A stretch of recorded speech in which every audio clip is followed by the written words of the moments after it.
Este capítulo, 1 Pedro 2.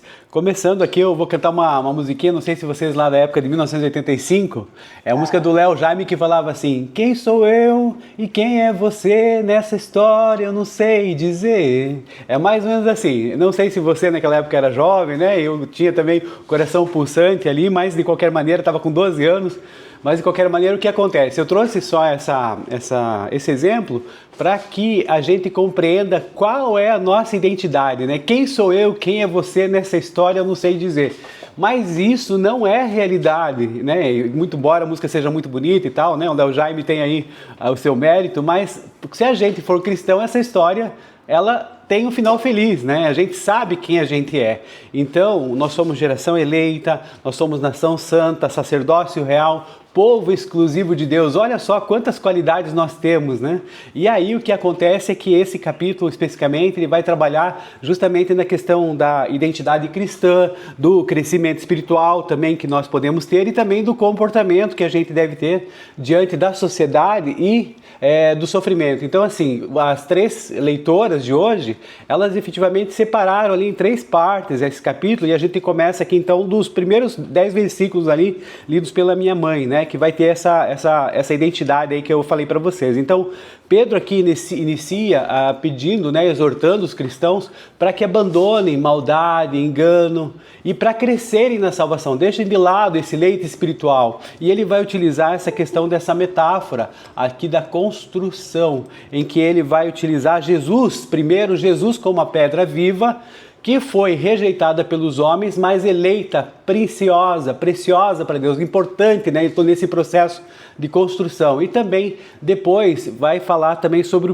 o cristão como pedra viva, que nós somos edificados como se casa espiritual fôssemos. Então, isso nos traz, dentro dessa visão, né, uma identidade coletiva, em que aí vai culminar no versículo 9, definindo a igreja, que somos nós, então, como geração eleita, sacerdócio real, nação santa, povo exclusivo de Deus, com a missão do quê? De anunciar as virtudes daquele que nos chamou das trevas para a luz, o Jesus Cristo, o Senhor Jesus Cristo. Então, aqui, se você ver depois, lá em Êxodo 19:6, eu fiz aqui a separação, vou ler aqui, só um minutinho, Êxodo 19:6, então nós estamos falando do Antigo Testamento, que vai ter ali a informação, só um minutinho, a Natália está querendo entrar, beleza?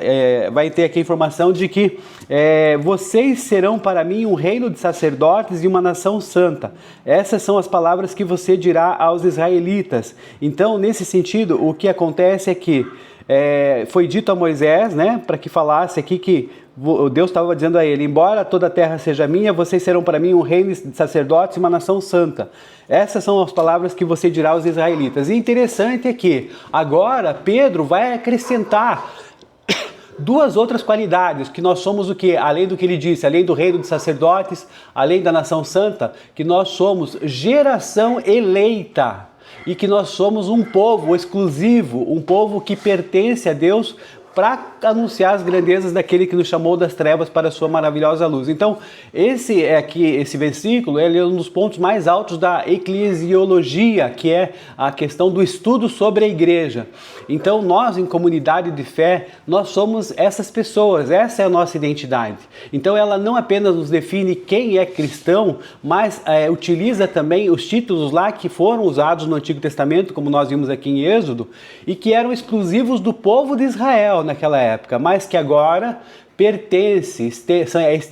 são estendidas essas qualidades a todos aqueles que creem no Senhor Jesus Cristo. Então olha só que interessante, né?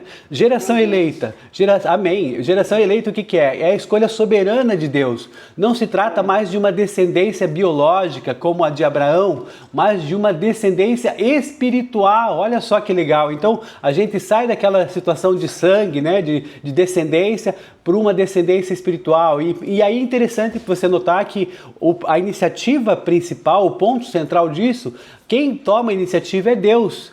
Então olha só para nós, isso quer dizer que a gente foi escolhido não por nosso mérito, mas por graça, né, por pertencer a uma nova família. Muito embora a gente saiba que haja uma certa dificuldade de algumas pessoas em aceitar esse convite, não é verdade? A irmã dele está confirmando lá. Aí é crente, ixi, né, vai falar essa situação toda.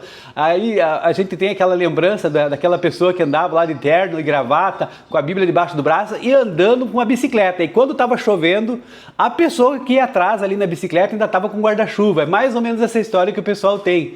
Então, o que acontece é o seguinte, não é isso, essa liberdade que Deus nos dá, essa nova identidade, é importante a gente entender que nós somos geração eleita. Sacerdócio real, o que é sacerdócio real? É esse sacerdócio universal de todos os crentes. Então, isso quer dizer o seguinte, que nós, aqui, só para a gente, né, entender, nós não precisamos mais de intermediários humanos para acessar a Deus.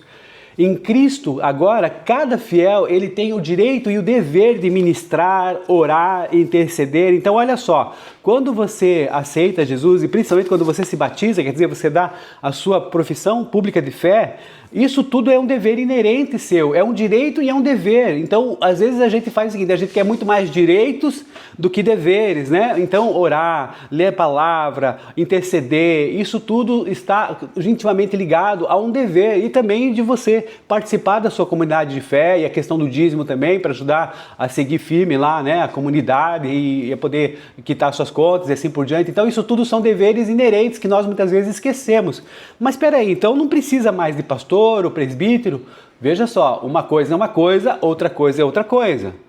O Novo Testamento, ele utiliza a metáfora do corpo. Então, o que acontece? Todos os órgãos são importantes e têm o mesmo status de pertencer ao corpo. Mas nem todos são olho ou nem todos são o cérebro ou mão, né? Então vamos dizer, até vamos tirar aqui o cérebro porque o cabeça da igreja a gente já sabe quem é que é Jesus Cristo. Então é o seguinte, o pastor, ele recebe um dom específico de governo e de ensino. Então, nesse sentido, dentro do sacerdócio universal, todos podem orar, mas o ministério pastoral significa que algumas pessoas foram chamadas especificamente para quê? Né, para serem os mediadores entre Deus e os homens? Não, eles foram chamados para zelar pela sã doutrina e pelo cuidado das almas de uma forma pública, coletiva e constante. Né? Entendeu? Então assim, a gente precisa compreender isso para não estar um nó na nossa cabeça e dizer assim, eu não vou mais na igreja porque não preciso de pastor, agora é só Jesus. Não, os 12 apóstolos, né? Os 12 apóstolos, eles conviviam, os 12 discípulos de Jesus, eles conviviam de uma maneira comunitária. E se a gente sabe que se a gente se isolar, ficar sozinho, esse tipo de coisa, a gente não vai ter uma caminhada cristã adequada, muito melhor do que aquela que nós teríamos caminhando de uma maneira tudo junto, ali sendo tratado, amando o irmãozinho, ficando maravilhado com um, ficando triste com o outro, mas tendo que perdoar, pedindo aos outros que nos perdoem. Olha só como Deus vai trabalhando na nossa comunidade de fé. Então, nós temos sim, dos pastores e presbíteros, bispos, né? A gente pode dizer de uma maneira geral, uma necessidade de pastoreio e de proteção. Por quê? Porque eles vão nos proteger contra os falsos ensinos, vão ali trazer, né, suas liturgias, ali os seus estudos bíblicos, que são preparados para isso, vão ali zelar pelos mais fracos e feridos, vão manter a unidade da igreja. Imagina o preço que um pastor não paga para manter uma unidade da igreja, em que as pessoas pensam de várias formas diferentes, que às vezes tem umas situações complicadíssimas, para não dizer complicadas, complicadíssimas dentro da igreja, e que a gente precisa compreender isso. De qualquer maneira, no Antigo Testamento, para a gente voltar aqui para o nosso estudo, as funções de rei e sacerdote eram estritamente separadas. Tinha a tribo de Judá, que a gente já viu, que era a descendência de Jesus, e a tribo de Levi. Só que em Jesus, a gente já viu lá na questão do Melquisedeque, né? Aquele sacerdócio lá eterno, aquela coisa toda que nós já lemos nas nossas caminhadas aqui de leitura e de estudo da palavra, que em Jesus essas funções elas se unem e nós participamos dessa dignidade de Jesus. Então olha só que interessante, que legal. E nação santa é o seguinte, que nós somos aqui separados, né? Viver sobre uma legislação diferente, nós não vivemos aqui sobre a legislação do mundo, que é uma legislação falha, uma legislação que volta e meia está sendo revogada, o pessoal faz ali uma definição de paz e que vão se se respeitar como nações, e de repente um já vem e já quebra isso e tal. Então a gente vive sob a legislação dos céus, sobre a ética do reino de Deus. E isso é importante por quê? Porque embora nós vivamos em lugares diferentes, e aqui nós temos pessoas que estão em vários lugares, Minas Gerais, São Paulo, ali lá no Nordeste, né? Aqui também em outros lugares da Europa, a gente vive na verdade sobre a mesma pátria celestial, se a gente pode dizer assim. Então por isso que a nossa cidadania e principal e os nossos valores morais derivam dessa pátria e a gente deve estar submisso a ela. Então, qual que é a nossa regra de fé e conduta para a gente poder saber quais são as nossas leis irrevogáveis? A própria Bíblia, né? Que Jesus fala que a minha palavra não passará, os céus e a terra passarão. Mas, de qualquer maneira, nós precisamos compreender essa legislação que Deus nos coloca e ela tem que entrar no nosso coração, porque a partir daí a gente consegue, mesmo sem saber toda a Bíblia, mesmo sem não saber de cor tantas coisas, a gente consegue entender que a lei que prevalece é aquela lei do amor ao próximo e a nós mesmos, como a nós mesmos e também ao nosso Pai. Isso faz com que a gente compreenda e tenha uma nova mudança de vida para sermos realmente essa nação santa. E povo exclusivo de Deus, né, não é trazer a sardinha para o nosso lado. Às vezes as pessoas têm uma situação, vocês se dizem aí que vocês são, né, os top da galáxia, aquela coisa toda, mas não é. É que aqui você tem que entender o seguinte: povo adquirido por Deus, propriedade particular de Deus. A ideia aqui é de um tesouro valioso que alguém comprou para si. Então isso nos traz assim uma segurança muito interessante. Por quê? Porque se nós somos propriedade de Deus, Ele é que é o responsável maior por nos proteger e nos prover. O valor do objeto, que somos nós, é determinado pelo preço pago por quem? Pelo nosso proprietário. E nesse caso, qual que foi o preço que foi pago por nós, que somos propriedade de Deus? Fomos pagos com o sangue de Cristo naquela cruz, que se comprometeu a ser o único, e suficiente Salvador, o único e suficiente sacrifício, que não precisa mais ficar matando animais para a gente poder ter aí o perdão dos nossos pecados, porque nele nós encontramos um homem sem mácula, um Deus também encarnado, a possibilidade da nossa redenção. É isso que nós precisamos compreender, porque a gente vai entender que a vida se torna muito melhor dessa maneira. Aí depois ele continua ali com relação à conduta ética no mundo, que a gente é estrangeiro e peregrino, mas que a gente tem que respeitar as autoridades, isso é importante, a gente já sabe disso, nós já temos falado sobre isso também. E a questão de exemplo de Jesus Cristo no sofrimento. Gente, a gente tem ali as questões nas relações, diversas relações que nós temos no trabalho, as relações de hierarquia também, onde nós fazemos parte da nossa comunidade de fé, o que quer que seja, que a gente também tem ali algumas situações complicadas. Então nós temos que sofrer com paciência, a gente tem que, na verdade, sofrer ali aquela injustiça que acontece por consciência de que nós estamos fazendo aquilo em favor de Deus. Então, se isso acontece, você compreende isso, você tem mais força para suportar. Não é que o cristão é um ser conformado, vamos entender dessa maneira. Existem várias possibilidades, né? Que, não, vocês são muito conformados com a realidade. Não é conformado com a realidade, é que antes de você ter uma mudança que você deseja no mundo real, no mundo fenomênico, como nós falamos lá em Ciências da Religião, nós vamos para o nosso quarto orar. E as pessoas não sabem disso, então é muito fácil falar essas questões. Elas não sabem quem você é, o que você viveu, qual que é o teu relacionamento com Deus, o teu secreto ali com Ele, o teu tete a tete, tentando ali colocar algumas situações que você se sente injustiçado. Mas qual que é a situação que você sai de um quarto de oração para você poder enfrentar tudo isso? Você sai com sabedoria de Deus, você sai com mansidão para compreender aquilo e não revidar.